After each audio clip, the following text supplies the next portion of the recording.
What is up, down, and sideways, all you beautiful people? We are back here. It is League Unlock. Eric and Mark here with you guys for another special epi as we are continuing the dark, deep dive into the past, looking at some of the worst teams that we've ever seen in the pro scene. And today it is all about the LEC, or if you're a fan from a while ago, the old EU LCS. Hey, sometimes you got to eat your veggies. It's not all about the meat and potatoes, the exciting things coming out on your plate for dinner. You can't always be talking about the good teams, the best of the best, the things that are exciting, what you love about it. You got to get in the nitty gritty and talk about the worst of the worst. And that's here we are for the worst of the LEC. You might have suppressed a lot of these memories of these teams, but we're gonna deep dig into the back of your mind to bring them back up. Before we get into that top five, we, as always, got to give an honorable mention. The squad. The theme is, by the way, 2-16. There's a lot of 2-16 squads out of EU, but this one, because we had some star players come out of this roster eventually, they did enough to not be in that top five. We are, of course, talking about H2-16 H2K from 2018 summer. And this is, it was like an 0-12, 0-13 start, and everyone was hoping and praying for the 0-18 dream. This is the bad batch of grapes making some bad wine. And you know what? After a couple of years, after some aging, you can look back and enjoy this wine a little bit. As you said, there's some things that come positively out of this team and situation. But 2-16, there is no escaping that as H2K. And as you say, bring back some of those memories of what was going on with Cadriel and crew.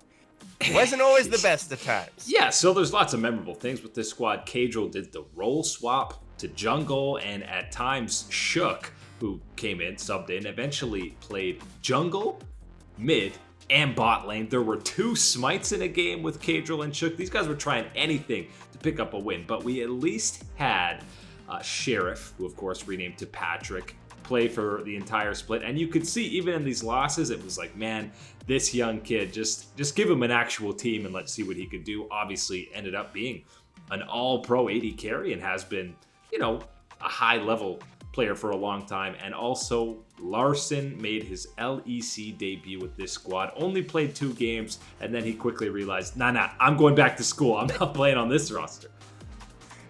Very, very good decisions. We can tell that Larson already is very smart, making that choice out of this H2K situation.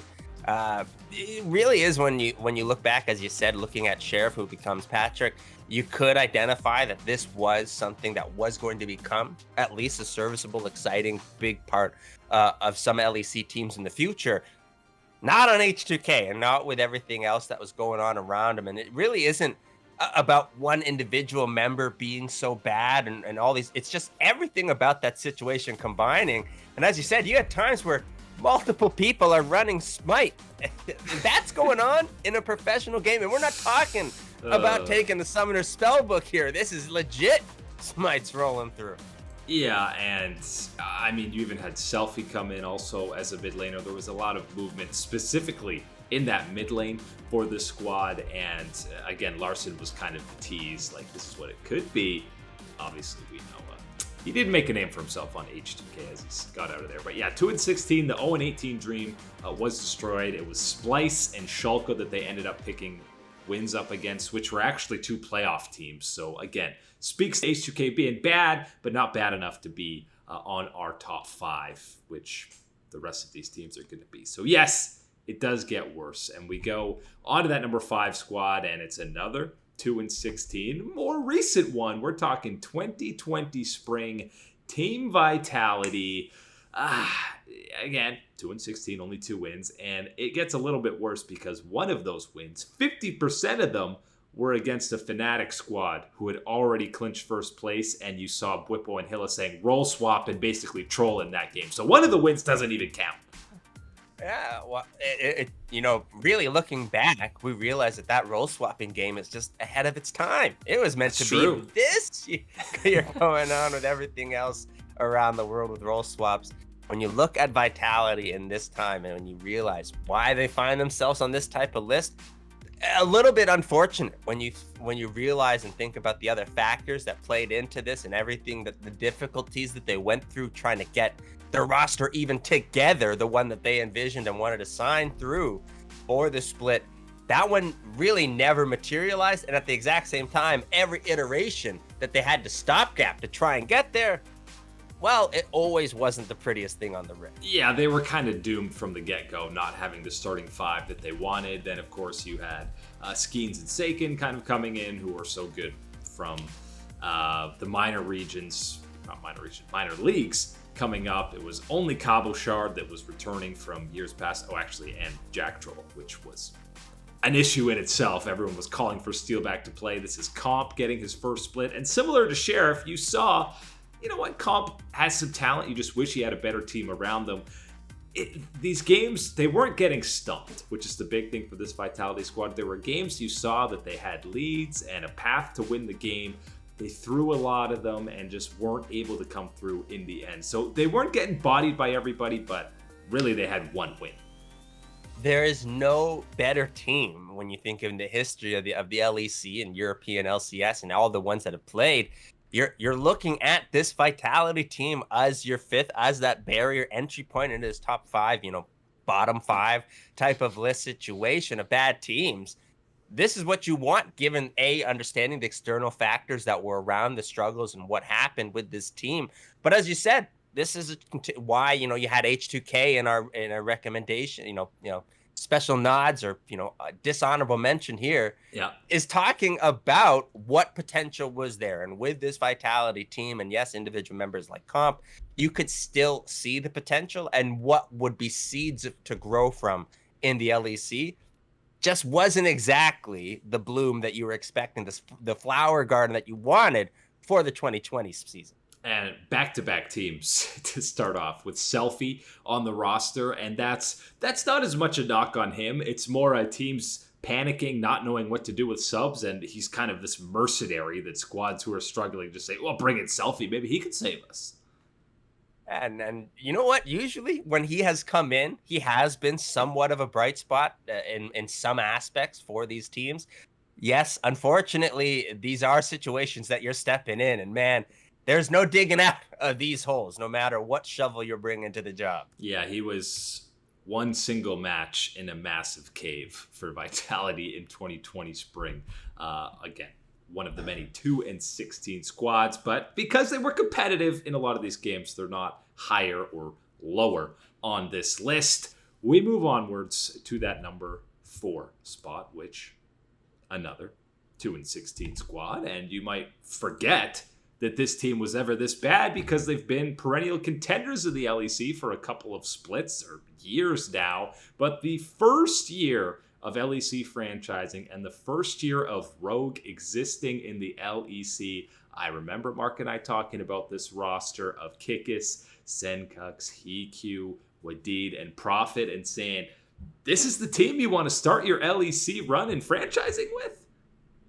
Man, we had all the hype for Rogue. We knew, oh my goodness, this is Steve Aoki. He's stepping into League of Legends. This is going to be fantastic. And then, as you said, we saw the roster and we realized this is the roster that you're stepping in. You're making this big, investment in for the LEC to make a splash. This is the roster. How many of those cakes have you taken to the head yourself, Mr. Aoki? This is not what we wanted to be seeing. And for the LEC viewership, the results on the Rift spoke for what you were getting with that roster, not what you were looking for. And the birthplace of the Rogue versus TSM memes, because you got to remember, if you've been paying attention the last year and a bit, you'd be wondering, the hell is this conversation coming from? Why would anyone be putting these two in the same conversation on a regular basis?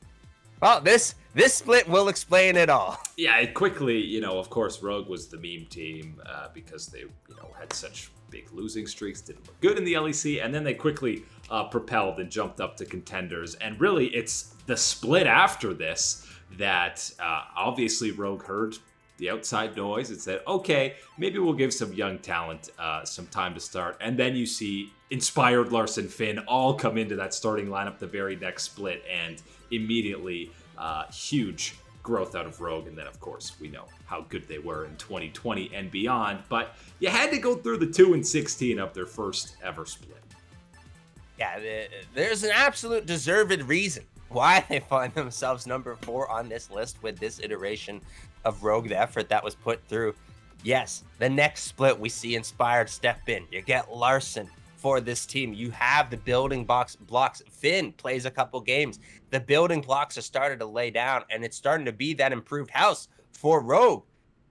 Wasn't the start of this spring split was absolutely not it. There was no, from the very get-go, there was no success, and there was no traction to build towards any success after the split had started for this Rogue lineup. And the sad thing is they did everything right leading up to this with branding. Obviously, they had already been established in a bunch of other esports. Steve Aoki, as you mentioned, and even, their little mascot, the Ninja Rogue thing coming in. And obviously the social media game, they got the guy from Roccat who everybody loved. So it was all looking great until they revealed this roster. And then everyone quickly, maybe I'll stay a Fnatic or G2 fan. Yeah, and good for them for at least that split. But as we're seeing now, this was the progress that was made, and at least the ownership and the people in the right positions to help foster the growth for this organization. But you're very, very confused if you're not acknowledging this poor start from Rogue. And for Kikis, Senkux, and Hikyu, I mean, the LEC futures after this game, this split were not great. Wadid, and obviously you mentioned Finn got some start time. Prophet played at some other leagues, but it wasn't much in the LEC after this 2-16 start for them on Rogue.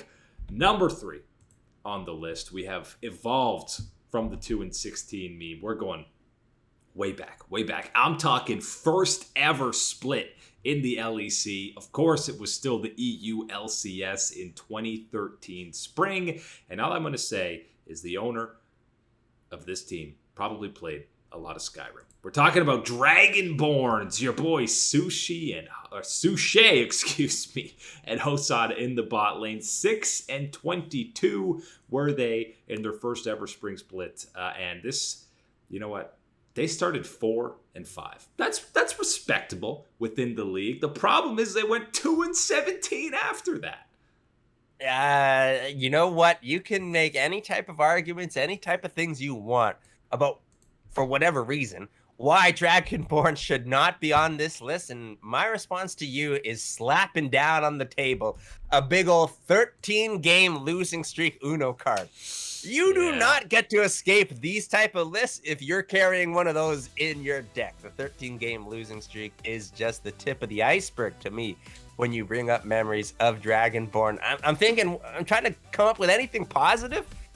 One of the only ones might be this is some people's introduction to Yamato Cannon is thinking back to Dragonborn. Yeah, I mean, that's a crazy trivia to even bring up. Where did Yamato Cannon's playing career start? And yeah, he subbed in as the top laner for this Dragonborn squad. Obviously, Sushi was really popular in the scene at this point, winning the first ever world championship with Fnatic. The man's got a skin after him. If you want to look for positives, they picked some fun champions. This whole team did. 14 champions played for Sushi, was the most of anyone in the league. We saw Vi mid. He played some Lux, played some Kayle, Kha'Zix mid before it was super popular. The Vi mid worked to various results. We even saw a Nidalee Soraka bottom lane, Mark. 2013 just hits a little different. It absolutely does. But even at that point, it is credit to them and what they were playing, because even thinking back to old League of Legends and thinking back, okay, we're moving this champion, this style of champion, all these type of things you got to remove from the game. There weren't any Gwens or Viegos in 2013. No, there absolutely wasn't. But if you're going to be talking about a team that had that type of identity, that had that willingness, this is the squad, Dragonborns, that was playing that type of thing. You're right. Games were... They might never have been pretty. They might not have been many wins, especially talking outside of that 4-5 start. But they absolutely were entertaining. That is something you cannot take away from this Dragonborns roster and what they put out on the Rift. And, they'd probably be lower or higher on this list if you were just looking after that 4-5 start during a 13-game losing streak, 2-17. Maybe you're putting them number 1 or 2. But because they had that start where they were competitive at 4 and 5, it's enough to at least, I mean, put them at 3. That's not much of a, hey, way to go, guys. Just get that bronze medal. Well, you just wait till we get to talk about teams 2 and number 1. And you know what? Escaping that fate, saying that you're not as bad as them, that's good enough for me, and it should be for Dragonborn. Real quick, they also, because Yamato Cannon was kind of the most well-known playing career after this, they also had Dexter sub in, who, of course, played on Lemon Dogs, went on to CLG, actually had a pretty successful LCS career. So that is another positive you can take. Yamato Cannon, one of the most loved coaches in the LEC, and Dexter having a pretty serviceable career as a jungler. So a couple of positives to take out of the 6-22 run of the Dragonborns. Onto the top 2 now. And unfortunately, we saw this list when we did the LCS. You saw Chris on a lot of these different squads, which you feel a little bit bad for. Unfortunately, the LEC version, you could talk about Kikis being on a couple of these squads. And now I will give him some leeway on this number 2 squad, because we're talking about the Mysterious Monkeys, number 1 on the list for worst names in the LEC that we've ever had. Maybe logos as well. But this team was no way, shape, or form Kikis' fault. He subbed in after they already had an 8-game losing streak. Him and Amazing both came in, and they could even not steer this ship in the right direction. I love the Mysterious Monkeys, and I want to be careful saying that. The reason why I love them is they're the greatest example to me of why it's so fantastic that we've got franchising now for the LEC, because there is no way, no reality, no alternate history world where you have the Mysterious Monkeys in a franchised league of the LEC. That is the type of history, that is the type of territory and era that we are talking about with the Mysterious Monkeys and the European LCS at the time, what they were doing, what they're playing for. Man, you got to be searching high, deep, low, wherever to find any type of positive when you're thinking and talking about this organization. There really isn't any. Yeah, and so this is the era where not only is it best of 3s in the LEC, but they broke it up into Group A and Group B, which is a little bit confusing. And you could honestly throw Ninjas in Pajamas in a similar category from the same split. They were both the bottom teams from A and B respectively. But NIP at the very least had a 2-0 series against Fnatic, who finished first in the group, which already is enough to disqualify you from being on this list. Mysterious Monkeys, one of their only series wins was against Ninjas in Pajamas. And I think KazQ and Yuki were the big weak links that did not look LEC level pretty much at any point in the split. No, and you know what? It props to trying. Sure, that's got to be there for some of this. But absolutely, very much right from the get-go, an answer of this is not going to cut it in the league.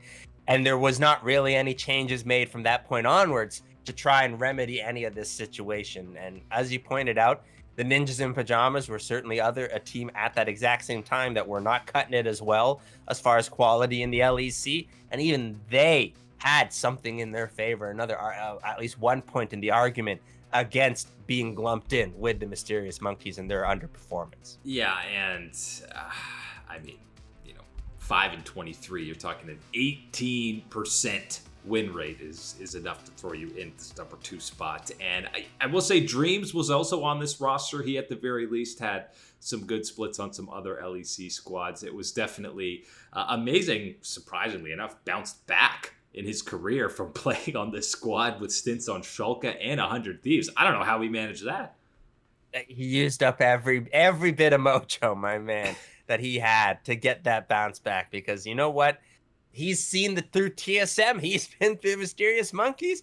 At that point, nothing could phase Amazing. Anything is possible if you can survive stints on both of those squads. Very different experiences, I'm sure, for him. And now we reach the number 1 squad. If you've been watching European League of Legends for a while, you knew hands down who number 1 was going to be on this list. We're going the split before the Mysterious Monkeys, 2017 origin. And this team is... it's iconic. It is 0-13 in the best of 3s. Didn't win a single series. 2-26 overall record. We are talking about a 7% win rate for this squad, and there's the famous game against Roccat where they finally end the losing streak in a 70-minute, one of the worst games we've ever seen in LEC history. Nahun picks up his first professional win, which is something insane to even talk about. But this is Expeke at support. 2017 Origin was ugly.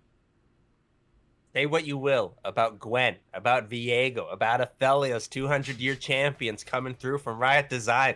Say what you will about the Dragon reworks, tower turrets, whatever you want. At least it has led us away from the type of games that would end up in those 70-minute snooze fests, as you described, between Origin and Roccat. 5 Barons for Origin in this game. 5 Barons. There is no hiding how bad this team was. Absolutely. You talk about the worst teams in LEC, EULCS history. You might have entered this list going, oh man, I forgot. Just like us, we forgot how bad Rogue was at the very beginning. These type of things. Sure. There's no forgetting that this is the worst team and most pathetic effort that we ever saw in European League of Legends Origin 2017. Usually it's okay, let's go through the highlights and the lowlights, let's see what we can get. For these guys, it's easier just to show you the games they won because there's only 2 of them. It's quick to find. Yeah, there really isn't positives. That is the thing. Even when you're showing the victories, what positives are in those victories? How many of them? And especially one that is a 70-minute game. There's not many. You've got many moments to look at in a 70-minute League of Legends game. None of those moments are positive things, though. This was as bad gets. And remember, this was... Origin is such a mystery organization because they finished top 4 at Worlds. They have such a dream first season on the split, on the scene, and then it just becomes an absolute mess. Expeke is just filling in roles wherever it's needed. He's playing AD carry, standing still, auto attacking. He says, you want me to play support? Yeah, I'll play support for my own squad. The only 2 games that they were winning was because they're picking Ziggs and waiting for 70 minutes, just wave clearing. And when we're talking about Expeke at this point, this is not meant to be any type of, criticism or bad lumping on him for what his career was. But at this point, what you're looking at, this was not the same Expeke that you're talking about. Oh my God, backdoor Expeke. No, that's his not soul this was Expeke. gone. His soul was swallowed up. Absolutely, every loss taking another bit of that soul away from Expeke, and as you said, like plugging into every different role that he could, subbing in all these type of situations. The effort was never enough, and certainly tried. Got to give him credit for that one. But as far as results, there is no credit needed to be given to anything with this Origin roster. And I'll say, I think, despite all the terrible teams that we've had in the LCS, if you're going Western League of Legends, I'm calling this Origin team the worst team that we've seen in the Western scene at all. So the LCS, you can at least take pride in that I think the LEC did have the worst team. But that's it today for League Unlock. Eric and Mark here with you guys as always. Thanks for hanging, and we'll catch you on the Flippity Flip.